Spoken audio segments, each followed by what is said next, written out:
Hey everybody, Qroo here. In today's video, I'm going to be comparing these three Spanish verbs: hablar, decir, and contar. This video is inspired by a question from my paid learning group, the Qroo Spanish Crew. I have a lot of interaction with the folks over there. If you want to check it out, I'll put a link to it in the description. Now, I'm going to go ahead and give you a simple breakdown of those three for those folks who just are, what's the right term? Attention deficit? I don't know. You just can't stick around for the whole video, all right? Hablar is to speak or talk. Now, I'm being very clear and careful about the words I'm choosing to hook up with these verbs, because sometimes your English can help you a lot when you're trying to determine which one to use. Now, decir is to say or to tell, and contar is also to tell, but it's used in different circumstances. You see, we use tell a lot in English, but in Spanish, they're using these two different verbs. So, I mean, even if you are attention deficit, I'd stick around just to learn that. All right, so let's go ahead and jump into this. We're going to start with the first one on our list, hablar. And I think this is going to be your easiest one because the other two do have some overlap. So with hablar, just think to speak or to talk. This is what we're going to be using when we talk about speaking languages, just like we do in English, right? So our English is going to be our guide. Speak, okay? Hablar. I want to speak Spanish. Quiero hablar español. Quiero hablar español. And why I said that twice, I don't know. I don't usually do that. I'm not going to do it anymore, all right? I want to speak English. No, I already speak English. I speak English. Hablo inglés. Now, you're going to be using this one when you're speaking to someone or with someone.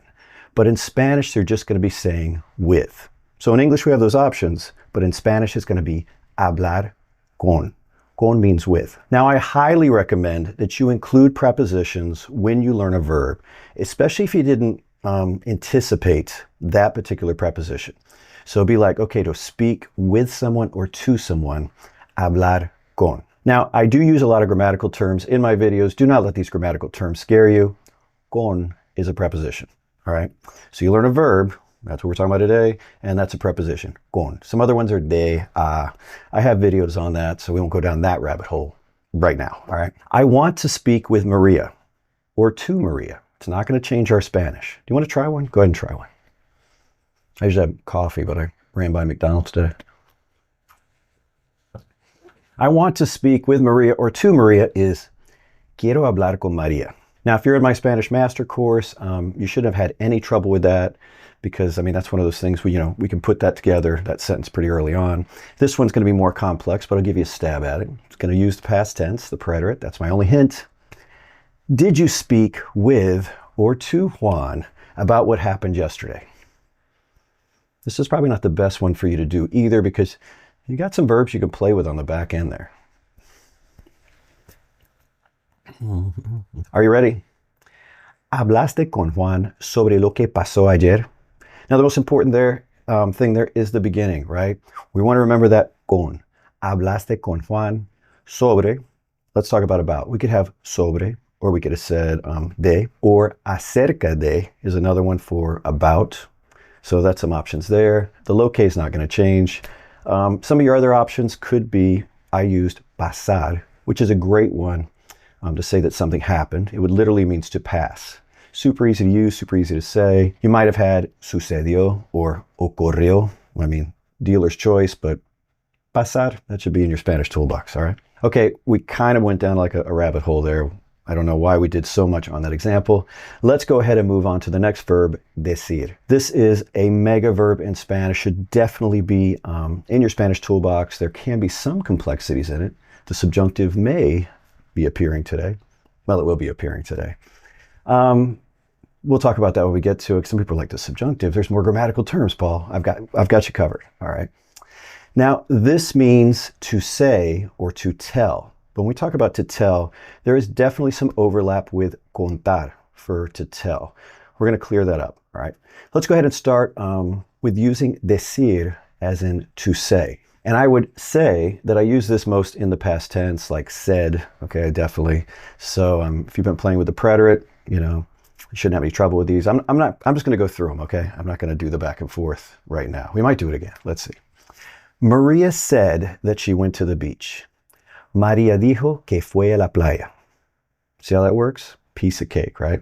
Maria said that she wanted to move to Mexico. María dijo que quería mudarse a México. Now let's go ahead and change those. Let's tweak them a little bit, because sometimes we don't say said. Sometimes we want to say to tell. Maybe she told someone these things. Maria told me that she wanted to move to Mexico. Instead of just saying it, she told me. Okay. All we have to do is add an indirect object pronoun in there. Yes, I know, more grammatical terms. I have videos to help you with this. Okay. The hardest part about learning Spanish with patterns is maybe learning some of these grammatical terms, so you can figure out what kind of word to put in. But otherwise, it is a much easier way to learn as an adult, I promise you. All right. I got to translate that one, right? María me dijo que quería mudarse a México. So just to stress this fact, with decir, when you're translating to tell in English, you're going to use decir when it's simple information.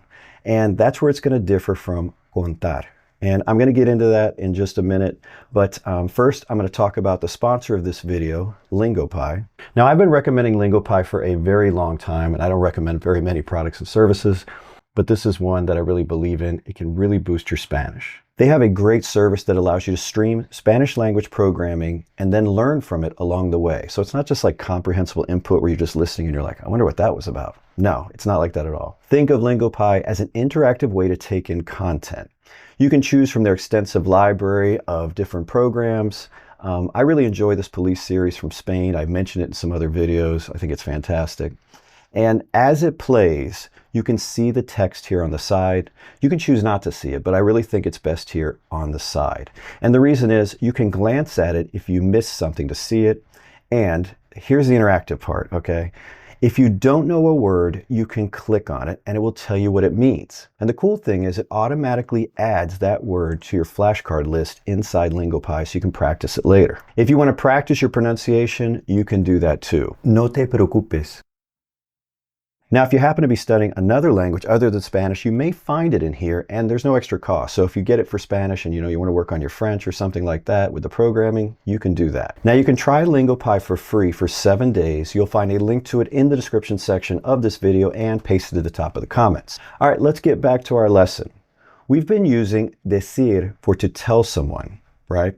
Tell someone information. But what if we want to tell someone to do something? Like this. My wife told me to take out the trash. Well, that's decir too. I think that one's particularly useful. Mi esposa me dijo que sacara la basura. Now, the thing I want to point out there, maybe you've already picked up on it, is that verb after que, sacara, okay? That is in the imperfect subjunctive. That's a subjunctive for the past tense. I know, more grammatical terms, folks. You'll get them. You'll get them. Now, the little saying I'm used there is sacar la basura, is to take out the garbage. Sacar is to take out. How does it differ from quitar? I know somebody's asking that. We should talk about that in another video. But if you're going to take out the garbage, just put this on your word list. Sacar la basura. All right, let's get back to why it's in the imperfect subjunctive. Now, you might be going, I don't know what the imperfect is, and I certainly don't know what the subjunctive is. All right. Think of the subjunctive as a different set of conjugations that are triggered by certain grammatical constructions. That's probably the easiest way to say it. And this is one of those constructions. Now, if you're like, I don't think I need a subjunctive. Do I need to learn it, Paul? Yes. Yes. Now, one disadvantage we have to learning the subjunctive as English speakers is it's not one of those things that's going to match our English. So the easiest way for us to learn it is just to learn it, as triggers, I'll call them, formulas, patterns, little plug and play phrases. One of those formulas, and the one we're talking about that we're dealing with today, is when someone tells someone else to do something. So that's going to be decir que plus subjunctive. And if it's, present tense or future, it's present subjunctive. If you're talking about things in the past, it's imperfect subjunctive. You probably heard click, click, click, subjunctive, click, click, subjunctive. That's fine. Subjunctive, that's the important thing here. Juan told me to wash the car. Juan me dijo que lavara el carro or el coche, depending, what they say where you're studying. I won't, let's not focus too much on car. Let's get back to our verb. Lavara, right? It's in the imperfect subjunctive. If you're really intrigued by the subjunctive and you haven't played with it yet, because maybe you're like, maybe I'm too much of a beginner, I teach beginners the subjunctive because it's just that important, all right? I actually have a playlist dedicated to subjunctive. You can watch it, binge watch it. I also have a guide with shortcuts that'll make this much, much easier. I break down the subjunctive into really common triggers, like things you're actually going to say. Lots of examples in there. Even if you're a beginner, you can start adding things to your Spanish, all right? I'll put links to the playlist and links to the book in the description section of this video and pinned to the top of the comments. There can be a lot of stuff there. All right, let's go ahead and move on to our last verb of the day, contar. You'll often be using this to translate to tell from English, but it's going to be different than decir. And sometimes you make it like, what's the confusion here? Why would they have two ways to say to tell? It's not that they have two ways to say to tell, they're just using them in different circumstances. It's the word they use. We just use the same word in both circumstances. So we have to interpret, right? One language into the next. Since, we're just dealing with one verb, we have to figure out which one of these other verbs is the closest for what we want and then choose it. So let's go ahead and compare the two so you won't have any trouble with that. We already talked about decir is used when you're simply telling someone information or you're telling someone to do something, that kind of telling. Contar, on the other hand, is used when you're telling a story, telling a joke, telling someone about an experience or recounting an event. Think of contar as to tell, but in detail, like more involved. He told me a funny story. Me contó una historia chistosa. Maria told us a joke. María nos contó un chiste. See the difference there? We're thinking story, we're thinking joke, right? Contar. Now, when you have decir and contar for to tell, there is some overlap. For example, if you're telling someone, tell me what happened, you may say, dime, that's from decir. Dime qué pasó. Tell me what happened. And when I use that one, I'm looking usually for some direct answer of what happened. If I said, cuéntame qué pasó, tell me what happened. That's like, okay, what's the story behind this? Like, what are the details here? I'm looking for a little bit more information. I'd say that that's probably how I would decide between those two verbs. But again, sometimes it's dealer's choice on some of these things. Well, I hope you enjoyed the video. If you did, do me a favor and give it a thumbs up. And until next time, hasta luego.